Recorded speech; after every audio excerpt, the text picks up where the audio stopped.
नमस्कार दोस्तों और किसान भाइयों, मैं अभय आपका स्वागत करता हूं खेती के वीडियो में।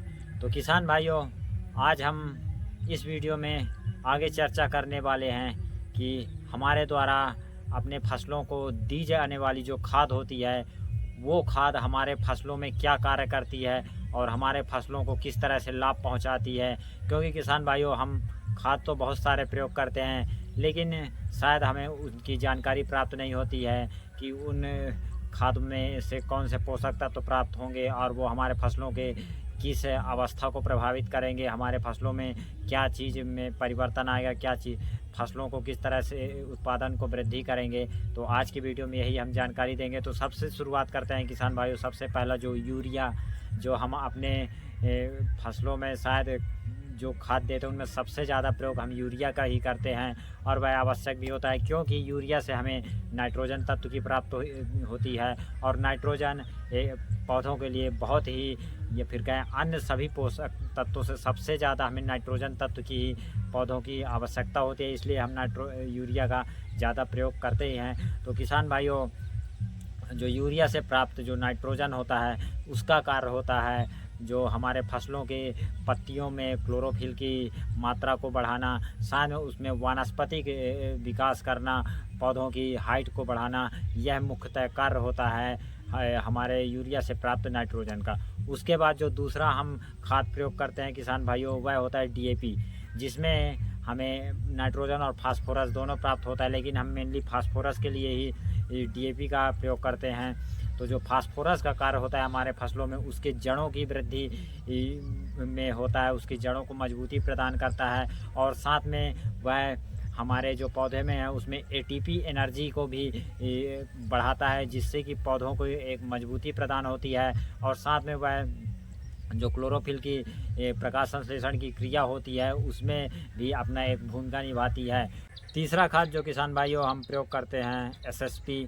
तो एसएसपी में तो हमें फास्फोरस भी मिलता है और साथ में एक कैल्शियम तत्व भी मिलता है। तो फास्फोरस की तो हम भूमिका आगे समझ चुके हैं। जो कैल्शियम प्राप्त होता है किसान भाइयों एसएसपी से, तो जो कैल्शियम का कार्य होता है वह कोशिकाओं को मजबूती प्रदान करने में होता है, साथ में जो पत्तियों की कोशिकाओं में सेल वॉल बनाने का भी कार्य यह कैल्शियम के माध्यम से होता है। और चौथा फिर हमें इसके आगे चौथा हमें हमारा जो एक पोषक तत्व तो हमें एसएसपी से मिल जाता है, सल्फ़र, या फिर इसके लिए हम अलग भी सल्फ़र का प्रयोग कर सकते हैं। तो सल्फ़र का अगर हम कार्य देंगे किसान भाइयों हमारे पौधों में, तो यह प्रोटीन के निर्माण में कार्य करता है, क्लोरोफिल बनाने में भी सहायक होता है, और साथ में प्रकाश संश्लेषण की क्रिया में भी यह सहायता करती है, क्योंकि जो हमारे नाइट्रोजन होती है उसको यह मेटाबोलाइज करती है। और साथ में जो पौधों में ऑयल अर्थात तेल का जो निर्माण होता है किसान भाइयों, वह सल्फ़र से ही होता है, इसलिए सल्फ़र भी एक महत्वपूर्ण तत्व हो जाता है। किसान भाइयों, अब एसएसपी के बाद जो हम प्रयोग करते हैं एमओपी का भी हम अपने फसलों में प्रयोग करते हैं। तो एमओपी में किसान भाइयों हमको दो प्रकार के तत्व मिल जाते हैं। एक होता है हमारा पोटास, और साथ में इसमें हमें क्लोरीन की भी मात्रा होती है किसान भाइयों। तो पहले हम बात कर लेते हैं पोटास। तो पोटास क्या होता है किसान भाइयों, हमारे जो फसलों में होता है वह पौधों में जो एंजाइम को वो एक्टिवेट करता है, और साथ में जो तत्वों को, पौधों में जो तत्व होते हैं उनके ट्रांसपोर्टेशन का भी मुख्य कार्य पोटास का ही होता है, और ये एंजाइम को एक्टिवेट भी करता है। और इसके बाद जो उसमें हमें दूसरा तत्व मिलता है किसान भाई, क्लोरीन। तो क्लोरीन का भी मुख्य कार्य हमारे फसलों में यह होता है किसान भाई, वह वो प्रकाश संश्लेषण को एक्टिवेट करता है, उसमें अपनी भूमिका निभाती है, जिस कारण से कार्बोहाइड्रेट की ज़्यादा से ज़्यादा मात्रा हमारे फसलों में बन पाती है। किसान भाइयों, अब एमओपी के बाद हम बात कर लेते हैं जो सूक्ष्म पोषक तत्व के लिए सबसे ज़्यादा हम जिंक सल्फेट का प्रयोग करते हैं। तो जो जिंक सल्फेट से हमें जिंक प्राप्त होती है, तो किसान भाइयों जिंक का मुख्य काम होता है पौधों की लंबाई बढ़ाना। अब पौधे की लंबाई जो होती है वह ऑक्जीन हार्मोन के कारण होती है किसान भाइयों, और उस ऑक्जीन हार्मोन का बनाने का कार्य जिंक करती है पौधों में। और साथ में यह किसान भाइयों प्रकाश संश्लेषण की भी क्रिया को एक्टिवेट करती है। अब जिंक के बाद किसान भाइयों हम बात कर लेते हैं जिंक सल्फेट के बाद आयरन सल्फेट जिससे फेरस सल्फेट या बोलते हैं, जिससे हमें आयरन तत्व की प्राप्ति होती है। तो आयरन का मुख्य काम होता है किसान भाइयों की वह पौधों में जो क्लोरोफिल बनाने का काम आयरन का मुख्य रूप से होता है, और जो उसमें प्रकाश संश्लेषण की क्रिया होती है, जो उसमें इलेक्ट्रॉन का ट्रांसपोर्टेशन का काम होता है, यहाँ से वहाँ ले जाने के लिए इलेक्ट्रॉन का, वह आयरन तत्व की वजह से ही होता है। अब इसके आगे किसान भाइयों, अगला जो हमारा सूक्ष्म पोषक तत्व कॉपर सल्फेट, जिससे हमें कॉपर, तांबा, आपको पता होगा, ये प्राप्ति होती है। तो जो कॉपर का मुख्य काम होता है हमारे पौधों के लिए, तो किसान भाइयों कॉपर जो होता है वह विटामिन ए बनाता है हमारे पौधों में, और यह भी हमारे प्रकाश संश्लेषण में, जो इलेक्ट्रॉन के ट्रांसपोर्टेशन में, यह भी अपना भूमिका निभाता है। अब अगला सूक्ष्म पोषक तत्व किसान भाइयों मैग्नीज सल्फेट, जिससे हमें मैग्नीज तत्व की प्राप्ति होती है। अब मैग्नीज का मुख्य काम होता है हमारे फसलों में किसान भाइयों, इसके बिना प्रकाश संश्लेषण संभव ही नहीं हो सकता किसान भाइयों। तो यह प्रकाश संश्लेषण में अपनी भूमिका निभाती है। अब अगला सूक्ष्म पोषक तत्व बोरान, जिसके लिए हम बोरेक्स का यूज करते हैं।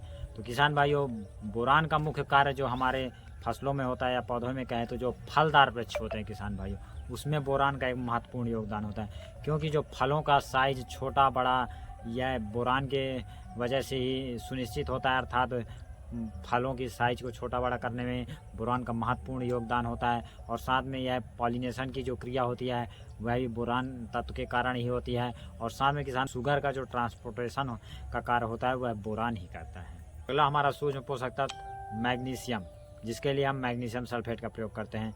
तो मैग्नीशियम का जो मुख्य काम होता है किसान भाई, वह क्लोरोफिल बनाने में यह अपनी भूमिका निभाती है। और साथ में अगर मैग्नीशियम की कमी होती है तो इससे पौधों में प्रकाश संश्लेषण की क्रिया बाधित होती है।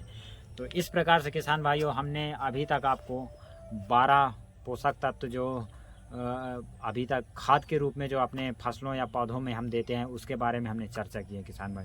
वैसे एक पौधों के संपूर्ण विकास के लिए किसान भाइयों हमें 17 पोषक तत्व की आवश्यकता होती है, यह सुनते आए हैं। उसमें से जो मॉलिब्डेनम और निकिल, यह कहना चाहिए अति सूक्ष्म पोषक तत्व है। इसके लिए हम खादों का प्रयोग नहीं करते हैं, यह प्राकृतिक हमें ऐसे ही मिल जाते हैं, भूमि से कहें या फिर प्रकृति के माध्यम से। तो 2 पोषक तत्व ये हो गए मॉलिब्डेनम और निकिल, तो 14 पोषक तत्व हुए। उसके अलावा जो 3 पोषक तत्व है किसान भाइयों हमारे, कार्बन, हाइड्रोजन और नाइट्रोजन, तो यह हमें वायुमंडल से, जैसे हमारे को नाइट्रोजन मिल गया, कार्बन हमें भूमि से प्राप्त हो जाती है, और साथ में जो हाइड्रोजन वह जल से प्राप्त हो जाती है। इस तरह से 17 पोषक तत्व होते हैं जो किसान भाइयों, तो इनका इस तरह से हमारे पौधे में आवश्यकता होती है। और ये क्या कार्य करते हैं, जो हम खाद देते हैं वो हमारे पौधों में पोषक तत्व में किस तरह से अपनी भूमिका निभाते हैं, आज हम इसी के बारे में आपको जानकारी देना था। और यह जानकारी आपको कैसा लगा आप कमेंट सेक्शन में अवश्य बताइए। तो आज के लिए बस इतना ही, बहुत बहुत धन्यवाद।